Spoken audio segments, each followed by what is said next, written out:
All right. We have made our way through Genesis chapters 1 through 11 so far. And yes, it took us a little bit longer to get through that than what it normally might. I got bogged down just a little bit right where my thesis is, and thank you all for going along with me there and letting me spend some more time talking about those things. But understand that Genesis chapters 1 through 11 serve a very specific purpose in the Bible. Does anybody know what that purpose is? I know everybody's like, wow, it could be so many things. Don't worry, I've got one idea in my head, and if you don't say the one idea I have, then yeah, Kelly.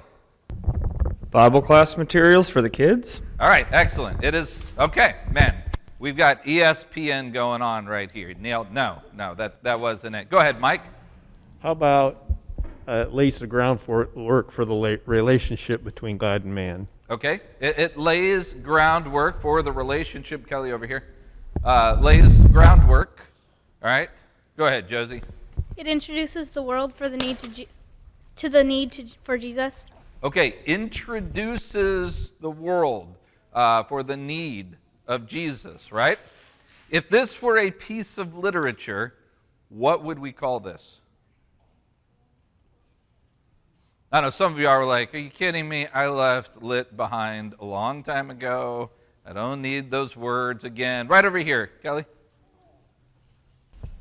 Go ahead, Maya. The prologue. There you go. Man, nailed it. Maya just said the word that I've been waiting for someone to say since we began. Genesis chapters 1 through 11 serves as a prologue. This is the story. This is where it's all set up.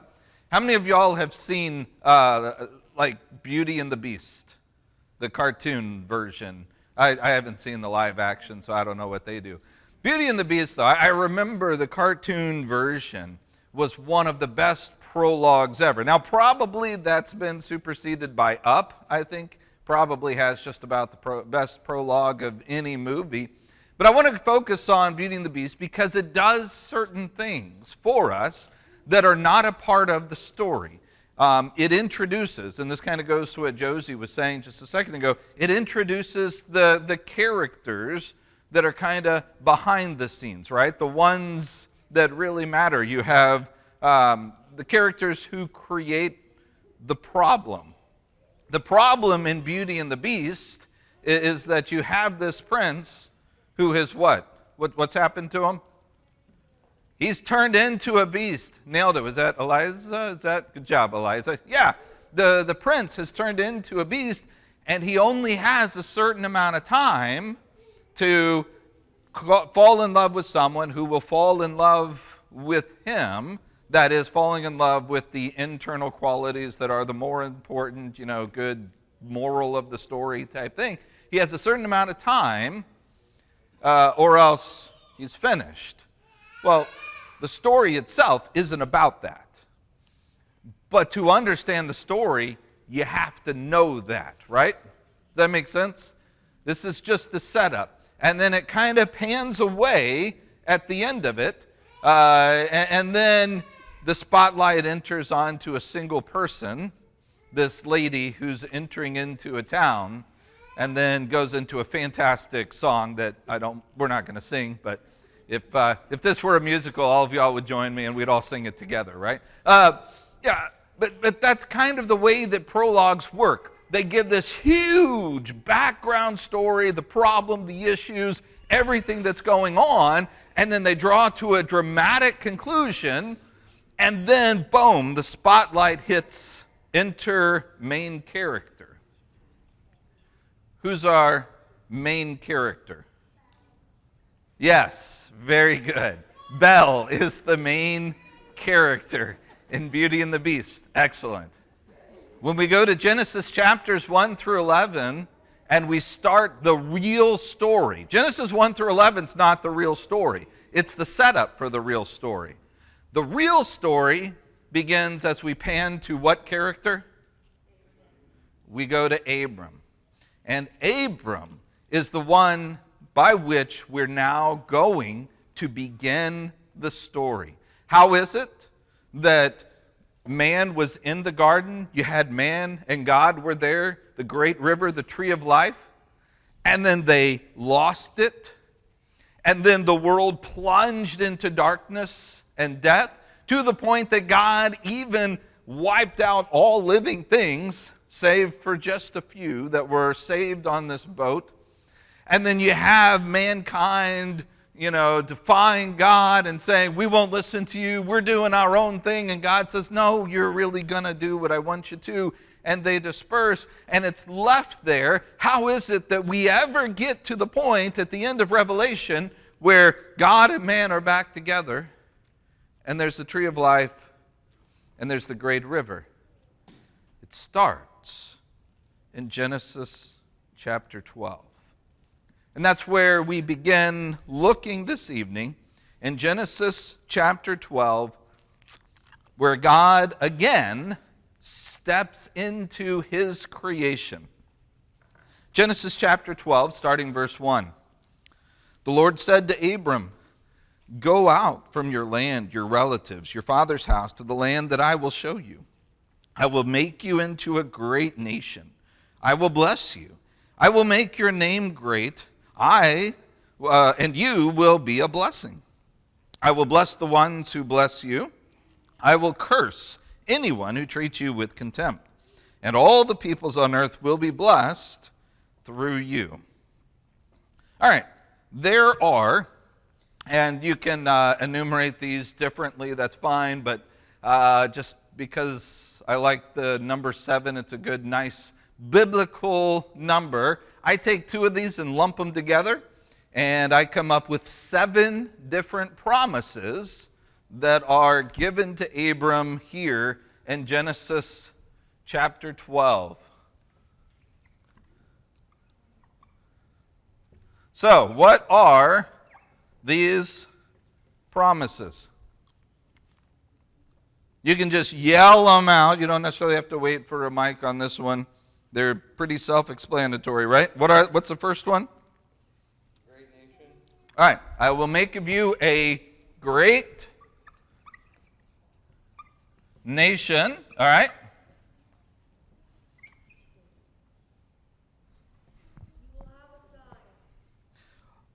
Well, does he say that here? Make sure that what we're taking now, what Isaac just said, if you didn't hear him, you will have a son, is that implicit in the promises that are given? Yes. Absolutely. And what Isaac's bringing about, if we get to it, I'm not sure we'll get to it. Well, we'll get to at least chapter 15, which is, very much has that implicitly. So when I say this, I'm not saying in any way, shape, or form that Isaac is wrong by what he said, but I do want to make sure that we're staying with what is written here, because there are 7 very specific ones. Whitney? Okay. All right. I'm going to split that one up. The first one is, I will bless you. And then make you famous. Is that the way your translation renders that one? Make you famous? Yeah. All right. I'm going to change the wording, because on this one, I want to make sure that we are seeing the connection. Does someone have something different there? Make your name great. Okay. I'm going to give you a great name. Now, is that different from what Whitney said? No. No. What Whitney said was absolutely right.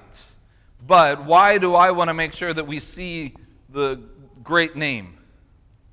There's one great name.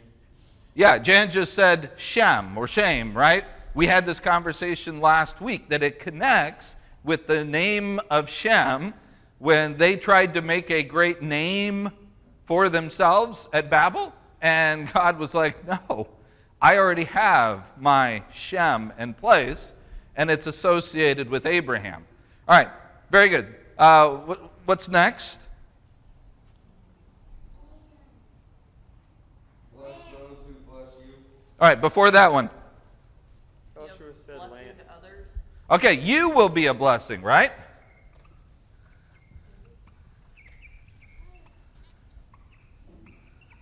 So Abraham would be a blessing. All right, and then Jason, what'd you say? Bless those who bless you. And what's the next one? Dishonors you, I will curse.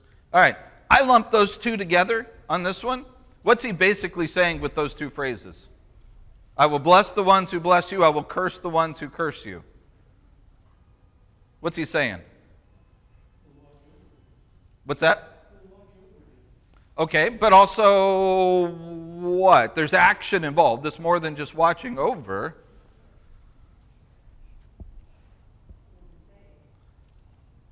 Yes, but that has a negative connotation. I will repay, right? Has a negative connotation to it. You think it too hard. This one's simple. I will bless the ones who bless you. I will curse the ones who curse you. What is God telling Abram? He says, I will treat people how? How they treat you. It's just, I will treat others as they treat you, right? So, again, lump those two together. If they treat you well, I'll treat them well. If they treat you poorly, I will treat them poorly. I will bless the ones who bless you, curse the ones who curse you. Yes, Joshua. Does he? Joshua. Okay, excellent. We haven't actually mentioned that one yet, so we're going to hold on to that one for just a minute, okay? Because you just answered the one that I thought I was going to trip you all on. So, good job. What's the last one that he says right here in verse 3?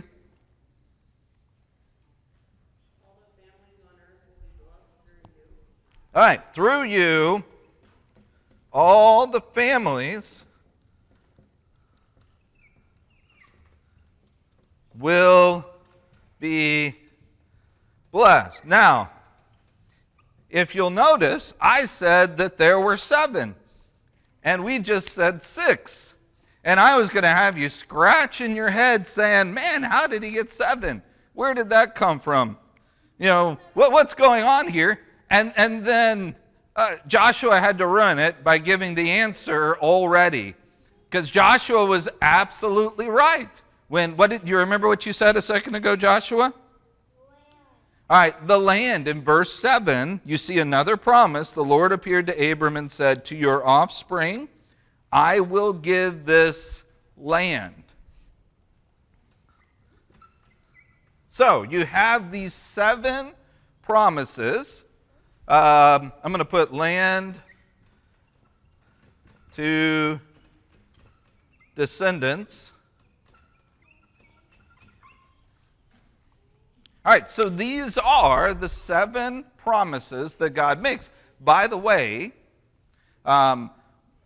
this is what we call one of, I don't know if we talked about, I feel like we talked about it last week, one of the 5 key passages of the Old Testament.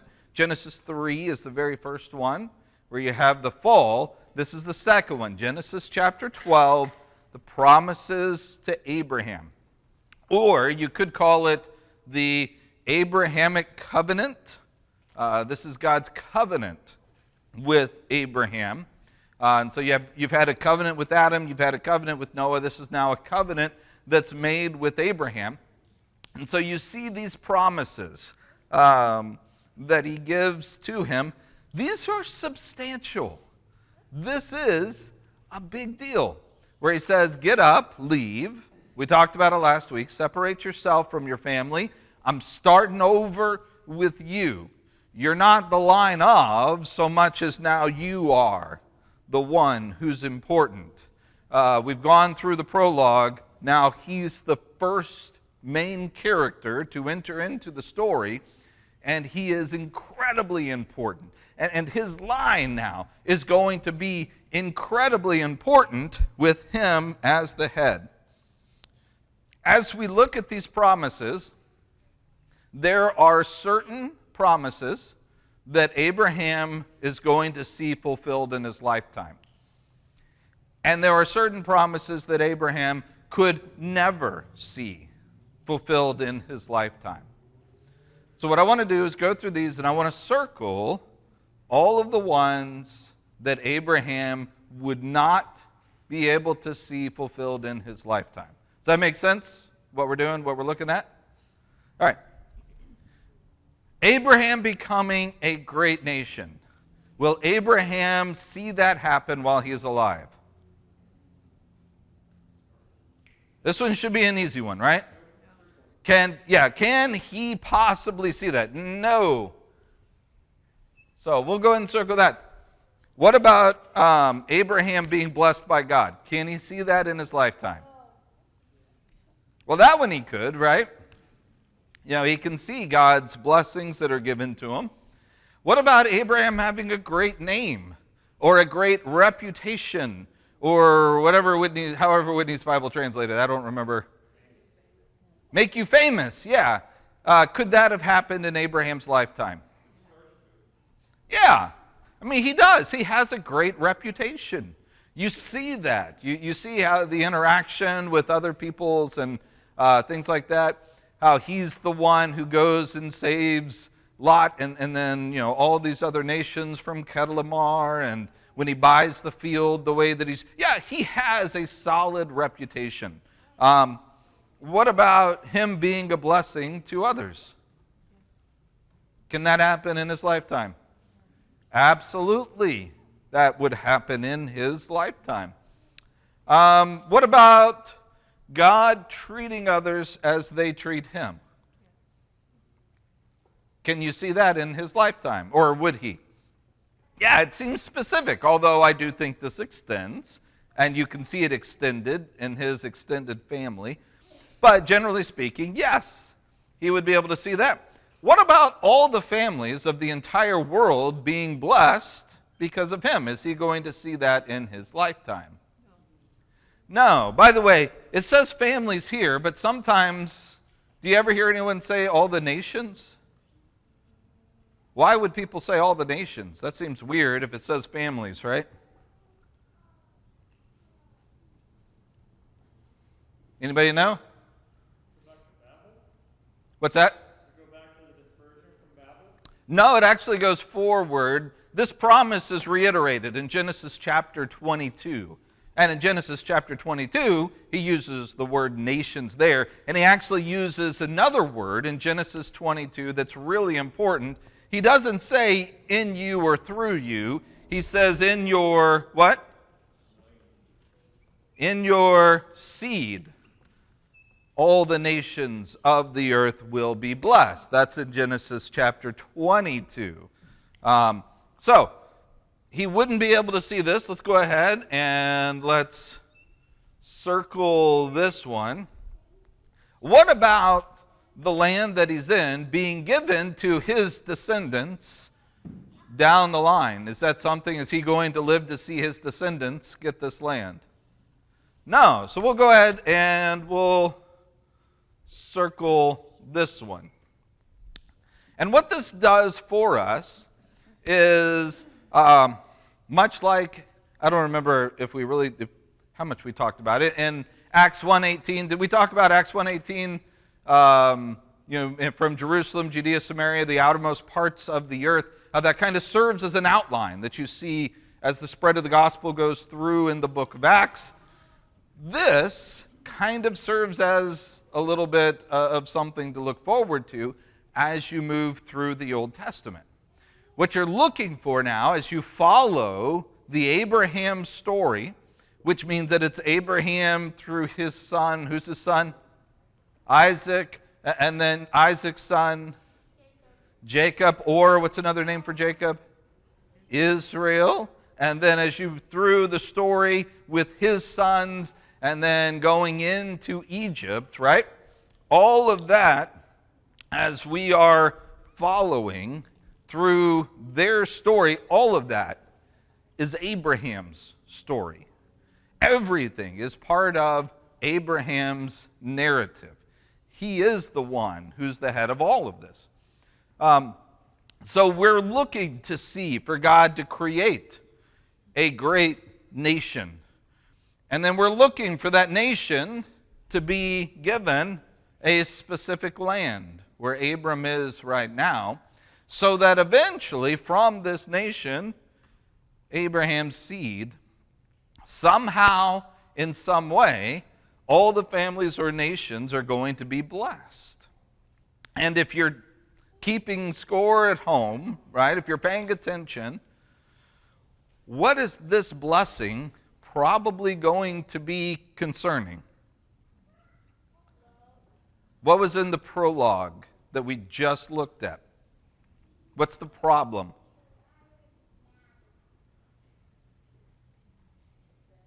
Sin. I heard somebody say it, right? The problem is sin. The problem is separation. The problem is that nobody can be in the garden with God and the tree of life and the great river. Nobody has access any longer. But God says, I'm going to do something about it. And eventually, everybody on earth is going to be blessed. And if you're saying, I wonder what the blessing is, it's not a stretch to say, I wonder if that blessing just has something to do with what was taken away a few pages before. Maybe it does. Maybe this blessing has something to do with us being put back together with God in the end. And it's going to come from Abraham's seed. Does everybody see that? All right. Questions here before we move on. Now, when I ask, because I'm probably going to ask for the promises to Abraham. I'm going to say, what are the promises to Abraham? I'm not looking for 7 things, because some of those just aren't nearly as important if they are fulfilled in his lifetime. What I'm wanting are the 3 big ones, and it's easy to remember them as nation, land, and seed. Just kind of get those words in the back of your mind. Yeah, Kelly. Is that why we're taught that's the land, nation, seed promise? Yes. This is where it comes from, is right here in Genesis chapter 12. I just put it in the order that I do because this is kind of the order it's fulfilled. Yeah, go ahead. I mean, I never, I'm sure I've read it before, but I didn't think, there's 7. I just think of the 3 when I think of what God promised it to Abraham. Yeah, it is interesting, isn't it? That these 3 are actually kind of embedded within much larger things, and they're all part of Abraham. I mean, we think of them as a blessing to people, like Abraham's descendants and all of that, but really these were blessings given to Abraham, promises to Abraham that he would know his descendants, things are going to go well for him. And if things are going to go well for his descendants, Isaac, what does that mean that God must have promised Abraham if his descendants are going to take this land? Do you remember what you said before, Isaac? I put you on the spot here, bud. You will have a son. All right. If Abram is going to have descendants, what must Abram have first? A son, right? And that's what I said earlier when Isaac said that is a child implicit in these? Yeah, absolutely. It's built in. So Isaac was not wrong with what he said before, because that's clearly going to be the case. And I'm doubting we're going to get to chapter 15, but when we get to chapter 15, we're going to see that's a really big deal. What I want to make sure that we talk about first is the rest of chapter 12. Remember this pattern that we've kind of seen going on so far? You know, God does this great thing, makes this great covenant for Adam and Eve, and then what's the next narrative that's told? All right, they mess it up. They sin, right? You remember that? That's kind of a big one, Genesis 3. move forward to Genesis chapter 9, God makes a covenant. I remember the whole story with the bow in the sky and all we talked about. God makes a covenant with Noah. What's the very next narrative that's told? Noah sins. Well, God has just done what? All right, God has just made a covenant with Abram. And if we're going to follow this pattern, what might we anticipate we might find in the rest of chapter 12? All right, is it possible there might be some failure in some way, shape, or form? I don't know. Let's find out. Chapter 12, verse 10. There was a famine in the land. So Abram went down to Egypt to stay there for a while because the famine in the land was severe. When he was about to enter Egypt, he said to his wife Sarai, "Look, I know what a beautiful woman you are. When the Egyptians see you, they will say, 'This is his wife,' and they will kill me, but let you live. Please say that you're my sister, so it will go well for me because of you, and my life will be spared on your account." When Abram entered Egypt, the Egyptians saw the woman was very beautiful. Pharaoh's officials saw her, praised her to the Pharaoh, so the woman was taken to Pharaoh's household. He treated Abram well because of her. Abram acquired flocks, herds, male and female donkeys, male and female slaves, and camels. But the Lord struck Pharaoh and his household with severe plagues because of Abram's wife Sarai. So Pharaoh sent for Abram and said, "What have you done to me? Why didn't you tell me she was your wife? Why did you say she's my sister so that I took her as my wife? Here's your wife, take her and go." So Pharaoh gave his men orders about him, and they sent him away with his wife and all that he had. All right, here's our very next narrative. They are in the land, and what's happening?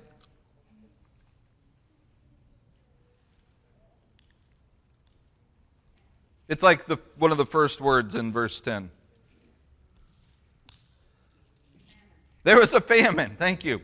All right, so, there's this famine in the land. They go down to Egypt to stay there because the famine was so severe.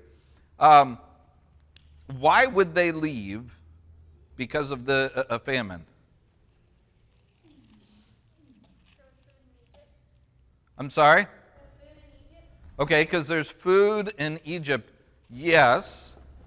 Kelly? Abraham's got some trust issues. Okay. Is it possible that maybe there are some trust issues that are going on? Is this, by the way, the only time that people leave because of a famine and you say, should you have done that? I'm not so sure about that. One of the most clear illustrations of that's from the story of Ruth, right? That just because there's a famine and you start to say, what's going to happen to me? There's no food yet. Well, consider for just a second what was going to happen to Abram. Was he going to die? No. That's right, Everest. Good job. Why do we know that Abram wasn't going to die? Because he doesn't have any children. Until there's at least a descendant for him to have descendants, God's going to keep him around, isn't he? That's why, this really comes down to a matter of faith. Trust issues, as Kelly put it. And so he says, well, I don't know, this is going to be a problem. Let's go down to Egypt. And on the way, he looks at his wife. And by the way, this isn't a bad thing to look at your wife and say, wow, you are beautiful. I would recommend saying that to your wife every now and then. I wouldn't recommend the rest of it. You say, you are beautiful. That means people are going to kill me to get you. That next part is maybe the part you may want to leave out when you are talking to your wife. What is that a demonstration of yet again? Kelly? God's going to take care of him. All right, trust issues. Again, I was waiting for you to say the same thing you said. Yeah, that's all right. No, too late now. You're yeah. All right. So yeah, again, it's a matter of faith, isn't it? Will Pharaoh kill Abram here? Why not? Because he doesn't have descendants, right? And we're going to talk about this faith. We're going to spend a little bit of time in it when we get to Genesis chapter 22, where we see a total, complete change in the way that Abraham views what can or can't happen. But he says, I tell you what, say that you're my sister. Let's play up this lie. Let's do this little ruse of sorts. Let's fool the Pharaoh, is what they're wanting to do. Say that you're my sister, so it will go well for me, so that my life will be spared on your account. He's basically saying, they're going to kill me. I don't want them to, so I'm going to allow this. Now, why might he suggest that they say that he's their sister? Yeah, Kelly. Because she was. Okay. I think it's he does the they do this they didn't learn. They do the same thing again later, and there you find out she's like his half sister or something. Yep. So I think that's one of those at least I'm rarely tempted to just tell a flat out lie, but every once in a while, sometimes I'm like, if I leave out part of the truth, that would be a little easier for me, and it's kind of that scenario. Oh, absolutely. Thank you very much. Yes, especially putting in the part. There is a little bit to this, isn't there? When they go to the king of Shechem later, and they do the exact same thing again at that point, that, they do bring out that, yes, indeed, they are half-siblings, and however all of that translates out. So, yeah, there's a little bit, and I like the way that Kelly brought out, it's easier to tell a half-truth, right, than a full, just blown lie, as the case is, because it is kind of true, right? That's like when Satan told them, you won't surely die. And did they? They weren't zapped dead. So it was kind of true, but it was also kind of false, or very false, because now they would die. And the same thing with becoming like God and all of that. So, yes, this is very much a sparing the truth. But why would he want to emphasize that? What does a brother have to do with his sister in that culture?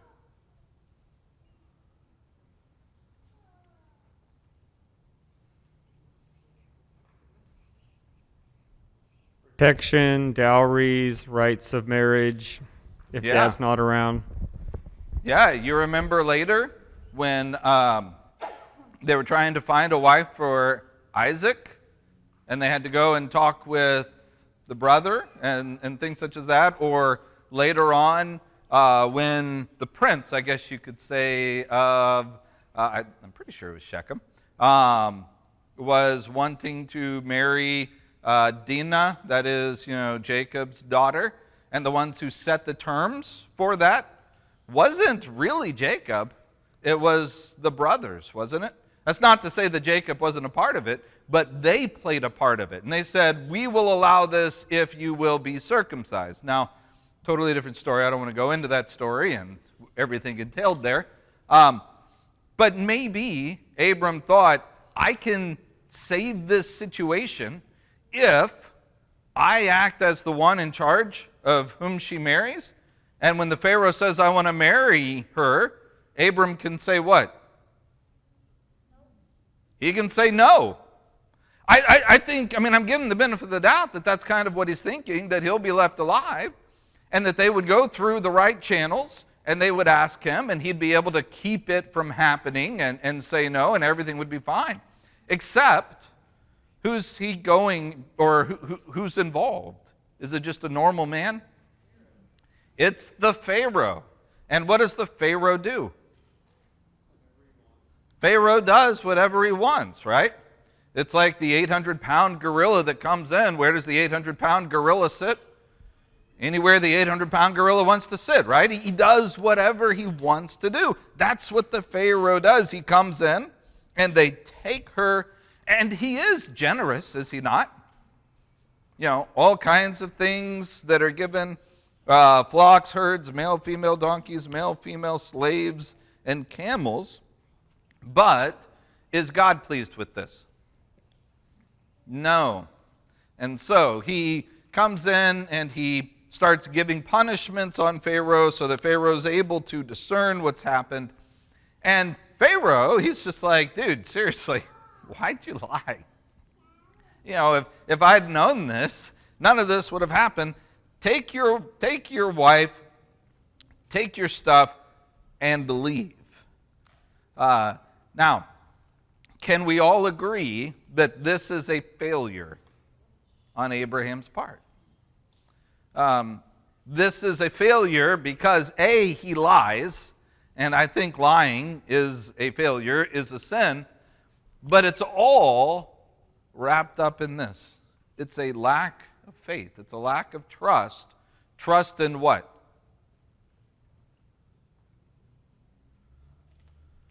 Trust in all of this, isn't it? God made promises, and he doesn't trust that God's going to follow through with those promises. That is basically what it boils down to. Everybody get that from Genesis chapter 12. Yeah, Kelly, come on up. We got to... all right, so Cliff, go ahead. Cliff's got a comment. All right, go ahead, Cliff.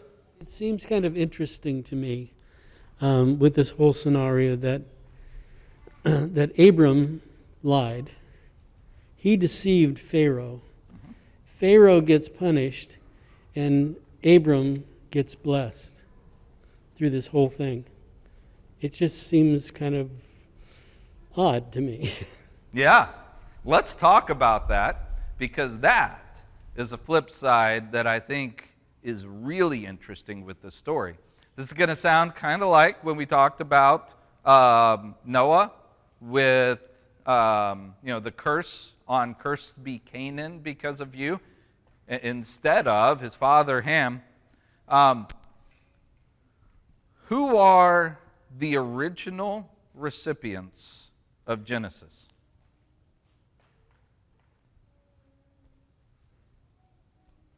I know we don't usually think of it that way. We're like, no, it's the Pentateuch. It's part of the Bible.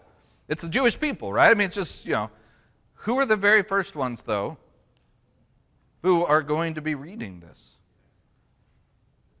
Somebody mumbled something, but you're going to have to do it louder.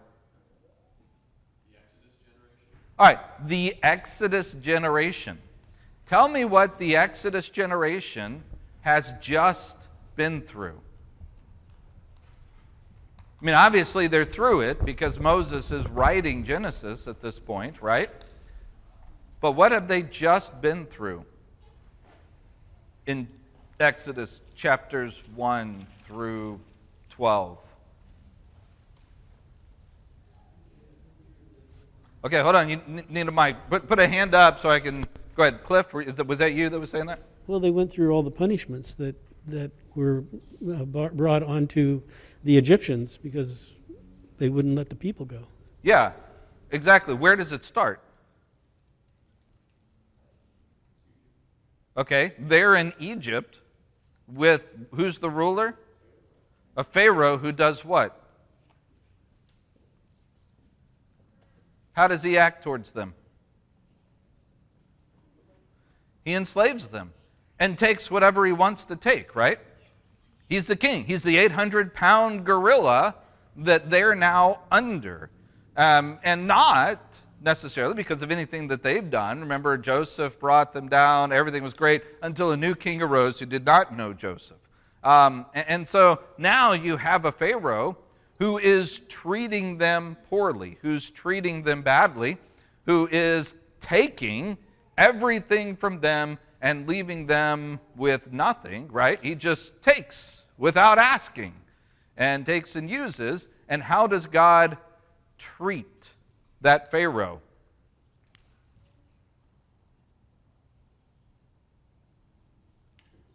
When the time comes. Joshua, do you remember? What does God do to Pharaoh and the Egyptians?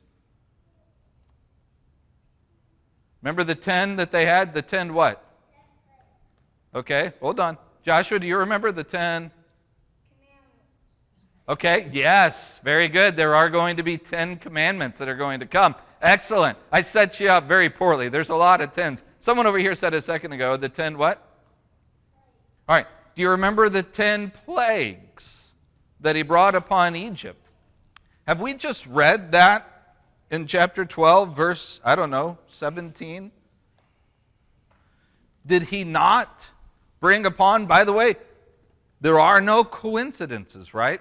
When you see word usage that's not used a whole lot, and yet the word usage right here, the Lord struck Pharaoh, his household with what? Severe plagues. Plagues are all those bad things that happened to the Egyptians. Remember when he turned the water into blood? Brought the frogs, the lice, the flies, the pestilence upon the cattle, all of those things that take place. By the way, just going to the lesson this morning, I was listing those off because of a song going through my head. I don't know if any of you all do the same thing for that. I can't tell you what the plagues are without going through the song. You know, that's kind of the way that it is.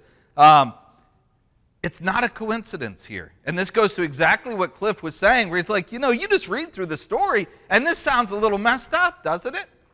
Why is it that Egypt is receiving these plagues when Abraham is clearly the one who's out of sorts or whatever the case? It's because this scenario right here is serving as a type. This is setting up the Egyptian slavery and the Exodus with the plagues at the end. How did I'm mixing up words here. How did Israel leave Egypt? With what? What did they carry out with them? Riches, wealth. In fact, it uses the term they plundered. They left with a whole lot more than they came in with, right? Does that correspond to this story in any way? Does he not go down and then he leaves with a whole lot more than what he came with? Can you see all of these connections, the ways that this tie in, the way that the story is written? And remember, when you're talking about types and shadows and things like that, we're not talking about things working on a 1-to-1 ratio. These are pictures that you're supposed to say, oh, interesting. I kind of see this over here. And I can see these connections, but it doesn't mean that this is exactly the same as this. Does that make sense? And so, yeah, there's going to be differences. There's going to be things that, as Cliff points out, you say, well, was that exactly fair, the way that it was? But the fact of the matter is, whether he knew it or not, was Pharaoh trying to take somebody else's wife? Yeah. And it was still wrong. Whether he understood it, whether he knew it, the plagues still come, and he sends them out. By the way, what did he leave with again? Flocks, herds, male, female donkeys, and what else? All right, male and female servants. Do we know who any of these servants from Egypt might have been? Yeah, Kelly? I'm guessing Hagar. Yeah, a servant, Hagar being a servant of Sarah's from Egypt, right? Most likely it's attached to what takes place right here. So there are further ramifications from what takes place right here that are going to show themselves to an even greater degree later on. All right. By the way, that was an excellent transition, Cliff. I was trying to figure out how I was going to transition from one to the next, and you totally nailed it for me. I appreciate that. That was great. Anything else on Genesis 12 before we leave this and move to 15? All right. We've got about 10 minutes left. Let's at least start in on Genesis chapter 15. Genesis 15, I'm going to start in verse 2. Abram said, Lord God, what can you give me since I am childless? And the heir of my house is Eliezer of Damascus. Abram continued, look, you've given me no offspring, so a slave born in my house will be my heir. Now the word of the Lord came to him. This one will not be your heir. Instead, one who comes from your own body will be your heir. He took him outside and said, look at the sky. Count the stars if you are able to count them. And he said to him, so will your offspring will be that numerous. Verse 6, Abraham believed the Lord, and he credited it to him as righteousness.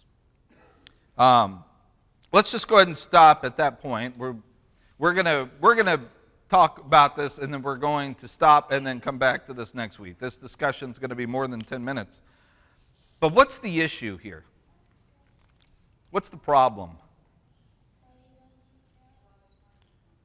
Okay, yeah. There's been time that has transpired.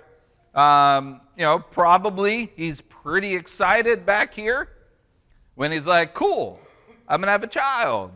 This is great. Let's do this. And he doesn't.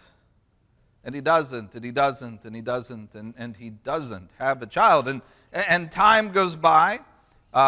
His wife, who probably, when this whole thing was given, on the verge of getting out of the whole, hey, I'm able to have a child type years, but still nothing. And he finally goes to God, and what's he say? Generally speaking, what's he saying?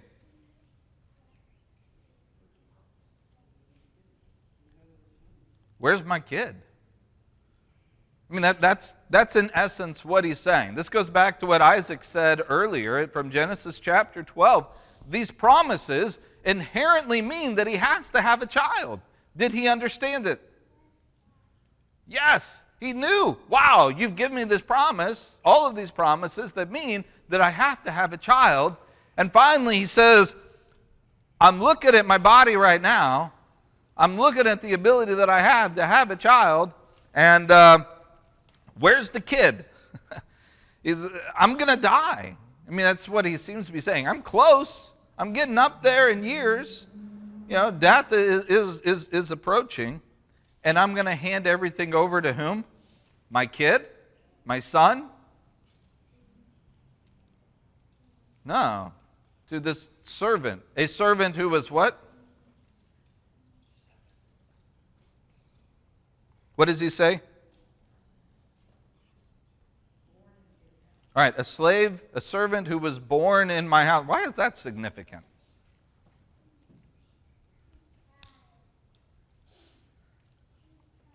Because, yes, very good.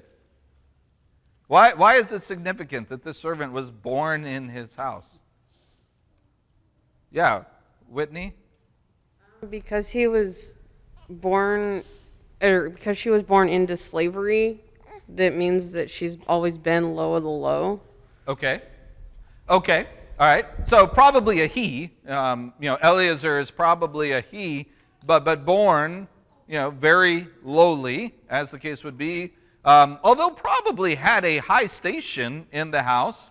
We have a tendency to think of all slavery to some degree as like a chattel slavery, which was kind of the way that slavery was here, where it was just a totally different class that was the low of the low. Historically, slavery doesn't always necessarily work in that regard. There are some slaves who held higher status. This seems to be the case. This is a servant, but this is a servant who is old enough to be the heir. He's old enough for Abraham to say, you know what? You're my guy. You're my right-hand man. You're the person who's going, that I trust, the number one guy that I trust to take care of all the duties in my place so that everything that I've built, I'm confident that things are going to go well moving forward because of you. For this to happen, you need someone who has a couple years. They've demonstrated a little bit of wisdom, right? I mean, that seems to be the case. So if this person was born in the house, in Abram's own household, that means that this servant was born long enough ago and has grown up, and in all that time, God has not blessed Abram with what? His own child. That his servants, they're having children. This one was born, and he's been born and lived long enough that, Abram's like, I'll give this guy the rights and the ownership of everything. I'll leave it all to him. He's the one who's going to move forward. He's the one, born in this house. When God has not allowed a son to Abraham to be born in this house. And what's God's answer?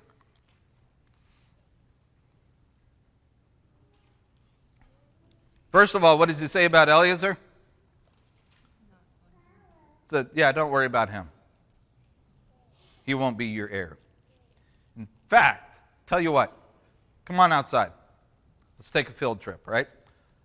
They go outside, says, what does he tell them to do? Count the stars, if you can. Why? What are the stars? Did you give them a math lesson here? What's that have to do with anything? Count the stars. What does he then say?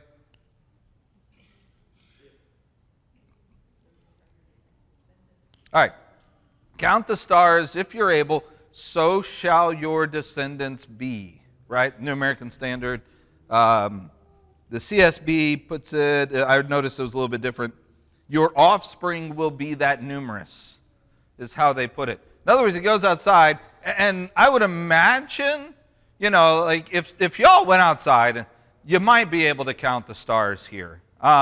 They're just, you're like, I can count to 22, with the stars that I'm able to see. Just, put yourself, y'all have been out in the country years ago before all the pollution and everything.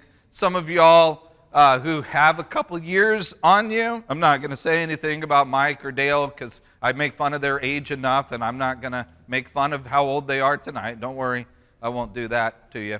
But yeah. We were in the mountains once together. We saw lots of stars. Yeah. How many of y'all have been out and you've looked at the stars and you couldn't? You're like, there's so many. There's no way to count them. And by the way, this is not scientific. Please be careful of being like, wow, look through your telescope. The Hubble telescope has found so many stars. Look, that has nothing to do with what God is saying here. He's not saying, hey, all of those stars represent a descendant, so let's look at how many. That's not the point. What's his point? This is a picture, right? This is an illustration. What's his point? Kelly? Do what I say. Quit having little faith. Yeah. Don't worry. You're going to have a lot of descendants. All right? That's all he's trying to get across. He's not, this isn't a scientific, look at the stars, look through the telescope, wow, look at all of that. That's great. That has much more to do with Romans chapter 1 and the looking at how creation tells us who and what God is, so that he's clearly seen through what has been made, so we are without excuse. That's where you have the stars and the galaxies and all of that conversation. Not here. This is just an illustration that he's giving, saying, don't worry. You will get what I promised. And what's the response? Abraham believed God. What's another word for belief? Faith. Remember, we had some faith issues. We had some trust issues before. This time, Abraham believed God, and it was credited to him as righteousness. What does that mean? To be credited as righteousness.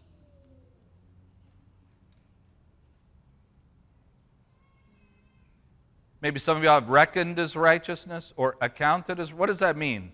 Anybody? Oh man, we're out of time. All right. Well, yeah.